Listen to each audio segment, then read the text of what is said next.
Google Slides activities are perfect for teletherapy sessions.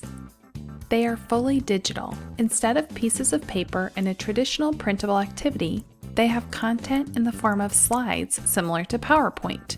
Google Slides is a cloud-based application within Google Drive, meaning you do not download them to your computer. They also have several interactive capabilities. It's important to note that most, but not all, Google Slides teletherapy activities are made to be played or used in edit mode rather than present mode. When used in edit mode, Google Slides activities have many interactive features, such as fillable text boxes, which may already be placed in the activity,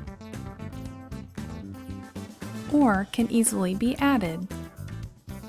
Some Google Slides activities may have movable objects, such as game pieces or markers, as well as clickable buttons with links to websites or other places in the activity. For activities with movable images and fillable text boxes, you can name the original version by clicking File, Version History, Name Current Version, and typing in a name for the clean, unedited version of the activity. To revert back to that unedited copy, click File, Version History, and See Version History to locate the original version you previously named. Accessing Google Slides is very easy if you have a Google email account.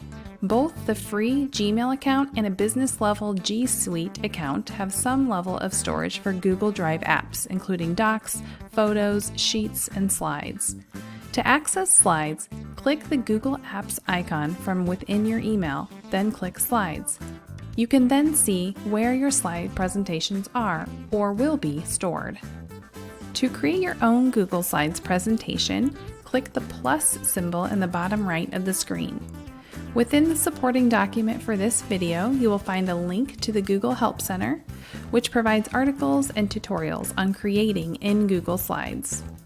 There are a couple of ways to add a Google Slides activity to your Drive that you purchased from TPT, based on how the creator has the listing set up. You will either push a button on the TPT website that allows the resource to be added to your Google Drive, or you will download a PDF with a clickable link that asks you to make a copy of the resource for your Drive. So once you have a Google Slides activity in your Google Drive, you can open it within a browser window and screen share from your teletherapy platform. The supporting document for this video also contains a link to a blog post with more information on screen sharing in teletherapy. Be sure to also check out the document for a link to this free activity so you can try out Google Slides today.